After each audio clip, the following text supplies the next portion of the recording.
Hello भाई, नमस्ते, प्रणाम, सलाम। भोजपुरी रिएक्शन चैनल में आप लोग का स्वागत है। देखिए, पावर स्टार पवन सिंह ने जो ज्योति सिंह जो रोते हुए रात को लाइफ आई है, पावर स्टार पवन सिंह के बारे में बोली कि टिकट कैंसिल होने पर बहुत बड़ा दुख है हमको। ठीक है, कैसा टिकट कैंसिल हुआ, क्या हुआ? देखिए, पावर स्टार पवन सिंह का लोग बोल रहे हैं कि बंगलिया पे गाना गाए हैं, इसके लिए पावर स्टार पवन सिंह का टिकट लगता है कैंसिल हुआ है। वो भी कंफर्म मालूम नहीं है।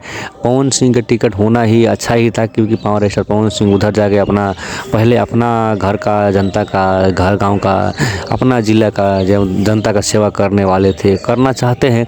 इसके लिए नंबर वन बात है कि पावर स्टार पवन सिंह ने ये जानबूझ के टिकट कैंसिल कराए हैं। ठीक है, पर आरा और बिहार में कोई ऐसा जगह पे पावर स्टार पवन सिंह का चुनाव लड़ने का मौका मिलेगा तो लड़ेंगे, या निर्दलीय लड़ेंगे, या चाहे आरजेडी से लड़े, जहाँ से भी लड़े पावर स्टार पवन सिंह इस टिप पर चुनाव लड़ेंगे तो लड़ेंगे। ये कन्फर्म कर दिए हैं, पावर स्टार पवन सिंह को चुनाव लड़ना है तो लड़ना है।